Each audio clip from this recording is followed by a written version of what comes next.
US markets के अंदर तस्वीर थोड़ी बेहतर आपको दिख रही है। डाउ फ्यूचर्स अच्छे ठीक ठाक हैं, बंद भी ठीक हुए हैं। आज हमारे साथ अजय भी हैं, काफ़ी मिस करते हैं उनको ओपनिंग के शो में, कल हमारे साथ नहीं थे। आज उनसे हम भर भर के ज्ञान लेंगे, उनके इनसाइडर ट्रेड बड़े ज़बरदस्त होते हैं, वो भी उनसे हम समझेंगे और सारी चीज़ों का हम लेखा जोखा सिलसिलेवार तरीके से करेंगे जैसे करते आए हैं पहले भी। तो उससे पहले अजय आप कुछ बोले जरा मेरे को पहले। मैंने कहा इनसाइडर डोमेस्टिक के बारे में बताएंगे, इंडियन मार्केट का सेटअप कैसे है। परेशान हो गए इस रेंज से 19,800 वाली से। अरे थोड़ा हजम करिए, 1000 पॉइंट की रैली आई है नीचे से, एकदम भागता ही रहेगा क्या अनस्टॉपेबल बन के बाजार। थोड़ा सब्र करिए, हजम करिए इस गेंस को। बहुत शानदार गेन हुए हैं और इंडेक्स 1000 पॉइंट चला है एक महीने के अंदर, राइट। लेकिन अगर आप स्मॉल कैप मिड कैप के हाथ आपके लग गए तो 50% गेन्स आपको हो चुके हैं। तो मेरे हिसाब से बाजार भी थोड़ा सब्र कर रहा है और समय बिता रहा है। 19,850 के आसपास थोड़ा रेजिस्टेंस फेस कर रहा है, तो वहां पे थोड़ा समय बिता रहा है। और बट सपोर्ट भी है 19,600 के आसपास, मजबूत सपोर्ट भी अगर आप चार्ट पर देखें तो थोड़ा समय बिता रहा है। कल हमने देखा कि जो बैंक्स में दबाव है वो दूसरे तीसरे दिन जारी रहा। कुछ ऐसे बैंक थे जो उस दबाव के बावजूद भी मजबूत थे, इंडसइंड बैंक जैसे। लेकिन ओवरऑल कुल मिला के अगर आप देखें तो बैंक्स में जो दबाव था उसकी भरपाई कुछ हद तक आईटी से आती हुई नजर आई, क्योंकि आईटी में एक विदेशी बाजार का भी आपको एक कहीं ना कहीं मदद मिल रही है। नैस्डैक वहाँ तेजी में है इस समय, माइक्रोसॉफ्ट अभी अपना ऑल टाइम 52 के हाई पे आ गया है, तो आईटी ने थोड़ी भरपाई करती हुई नजर आई।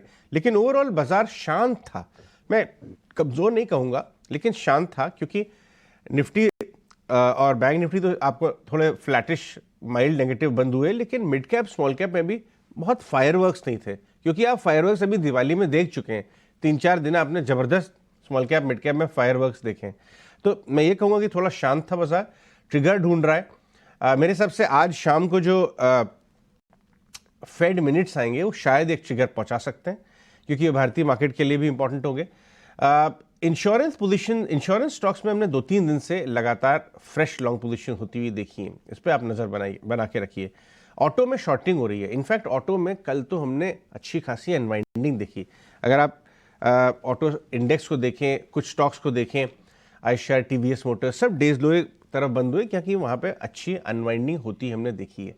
अच्छे quality stocks mid cap small caps में पुल बैक्स में वापस से पोजीशन बनेंगी, इसमें मुझे कोई डाउट नहीं है।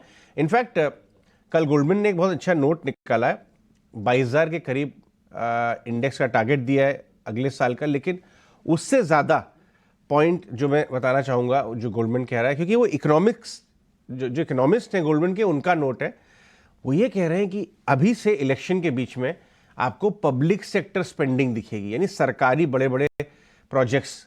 तो यानी आप इंफ्रा कैपेक्स वाले स्टॉक्स के ऊपर नज़र रखें।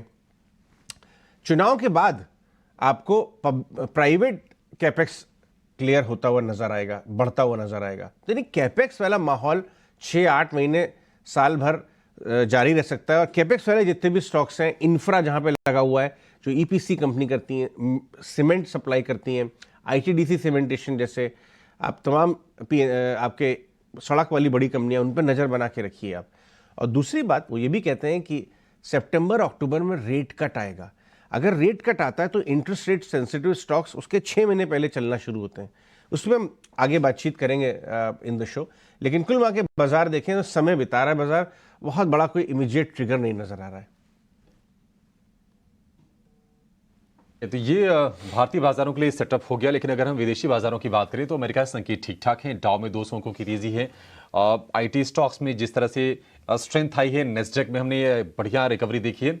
एक थोड़ी सी शायद चिंता हो सकती है वो है कच्चे तेल की, जो कि फिर से $78 से हम फिर से $82 का भाव देख रहे हैं। कल के सत्र में हमने तेजी देखी है। अजय, आप किस तरह से असेस कर रहे हैं विदेशी बाजारों से भारतीय बाजारों के लिए मूड को? क्या कोई वरीज हैं या फिर जो तेजी आई है अमेरिकी बाजारों में वो आज हेल्प करेगी? देखिए, मुझे बहुत ज्यादा वरीज नहीं नजर आ रही अभिषेक। उसका रीजन ये है कि आपने यूक्रेन वॉर देखी, क्रूड नहीं भागा। अब आपको हमास और वाला मामला भी नजर आता वो दिखाई दे गया, इजराइल, क्रूड नहीं भागा। इनफैक्ट चाइना में जो स्लो डाउन हो रहा है, अब यूएस से भी स्लो डाउन की बातें बढ़ती जा रही है, उसके चलते में क्रूड घटा है। तो ये जो वापस आप $78 की बात कर रहे हैं, ये ओवरसोल्ड जोन का पुल बैक है, ये कोई जबरदस्त रैली नहीं है। $77 का लो बनाया था ब्रेंट ने। तो ब्रेंट के ऊपर एक लिड लगी हुई है, ये इसमें कोई बहुत ज़्यादा सरप्राइज होने वाली बात नहीं है। उस लिड को बार बार ओपेक आके अपने प्रोडक्शन के नंबर को थोड़ा बहुत बदलाव करके भगा देता है, लेकिन अदरवाइज जब तक सुस्त है चाइनीज़ इकोनॉमी, सुस्त है यूएस इकोनॉमी जिसके आपको डेटा रोज दिखते हैं, क्रूड में बड़ी भारी रैली की चांसेस कम है। और ये हमारे लिए बहुत अच्छी बात है, ये भारत के लिए बहुत अच्छी बात है। इसलिए मैं कहता हूं कि यूएस मार्केट से, ग्लोबल मार्केट से हमें संकेत बहुत सपोर्टिव नजर आ रहे हैं। उधर यूएस मार्केट रैली कर रहा है, आईटी बहुत ज़बरदस्त रैली कर रहा है, वहाँ से भी हमें संकेत मिलेंगे। और आज शाम को जो फेड की मीटिंग आएगी उसमें दिसंबर में रेट पॉज के चांसेस, अब फेड फ्यूचर्स 100% चांस बना रहा है कि फेड पॉज करेगा दिसंबर में, कोई रेट हाइक नहीं है। लेकिन वो जो कमेंट्री आएगी उसमें आपको नजर आएगा कि कितनी एक्सटेंट फेड देख कैसे रहा है, क्या जो बदलाव आया है पूरे नैरेटिव में पिछले एक हफ्ते में, क्या फेड भी उसका इत्तेफाक रखता है या फेड उससे अलग है। अभी तक फेड उससे अलग रखता रहा है। तो आज शाम की जो कमेंट्री है बहुत बढ़िया है। ऑफ कोर्स डॉलर इंडेक्स 103 104 के नीचे आ गया है, 50 से 60 बेसिस पॉइंट यील्ड नरम हुई है। तो मेरे हिसाब से तो ग्लोबल मार्केट्स काफ़ी सपोर्टिव हैं।